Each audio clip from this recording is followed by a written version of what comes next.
Hello there. In this video, we will answer the question whether you should average down in the stock market or not. But before we get into that, I would like to request you to please subscribe to the channel and press the like button, as it would help me reach a bigger audience. With that out of the way, let's get started.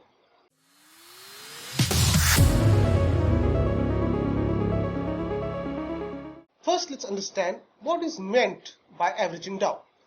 Averaging down is when you already own the stock and its price goes down.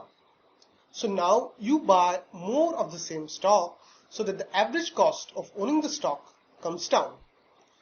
Now the next question is whether you should average down or not. And before I give you a definite answer on that, let me first present to you the case against averaging down. The case against averaging down is that if the prices are going against you, then the market is already telling you that you are wrong.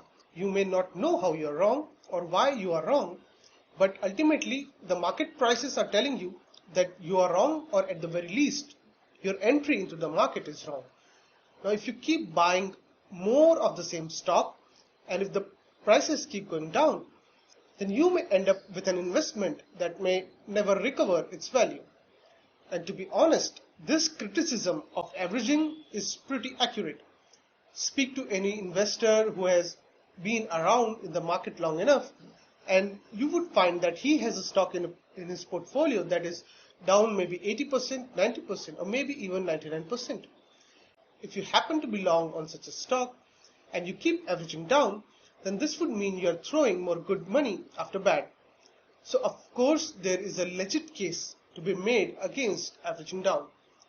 Now if you see how averaging can be a bad investing decision, then you may ask if there is any rationale for averaging at all.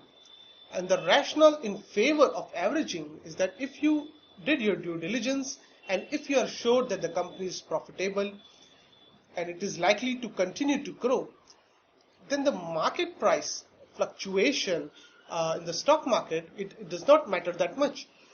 The market may be temporarily valuing it less, and so when that happens, you should use that opportunity to accumulate more shares in a great investment so that you can make even bigger profits when the market recognizes its worth. Now that we have covered the rationale for and against averaging, now I will present to you my take on the topic. Now whether you should average down or not, the answer to this depends on whether you know what you're doing and whether whatever you're doing is part of a bigger plan. So let me explain. Let's start with a complete beginner, someone who is new to the stock market, or maybe someone who has been in the market for say just 1 or 2 years. Now chances are you are still learning about the stock market. This means that odds are you don't really know what you're doing, and in such a case it is best for you to not average down at all. You see, your initial few years are meant for you to learn about the stock market as much as you can, and in this phase you're likely to be too emotionally vested in your investments. You're also likely to make many mistakes along the way because you are still in the learning phase. So instead of throwing more money after just one investment, it is best to just watch and learn from how your investment plays out. Now let's say you're not a complete beginner and you have been around for some time, and now you may ask if you should average down or not, and the answer is maybe, but only if you are doing it as part of a plan. You see, just spending time in the market is also not enough to gain experience. And the first thing you should try to honestly answer about yourself is that whether you have an investment framework that you use to select stocks in the stock market. It does not matter if your framework is based on fundamental analysis or technical analysis, or you may be like me who uses both technical and fundamental analysis. it does not matter what your investment framework is based on. What matters is whether you know the kind of stock you are looking to buy in the stock market. And if not, then averaging is not for you either. See, if you do not have an investment framework, then you should first try to build an investment framework that you could use for decision making. And once you have a certain investment process that you use for your decision making, then you can consider averaging in the stock market. Now let me tell you how you should ideally go about averaging down in the stock market.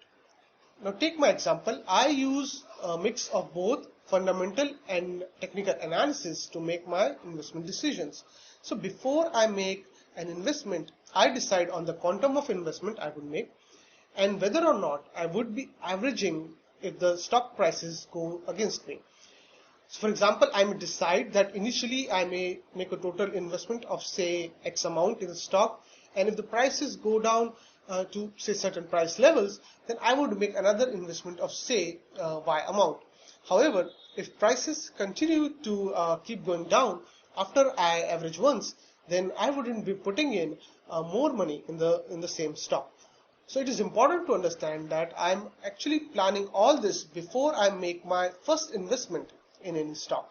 That is, my averaging decision is not an afterthought.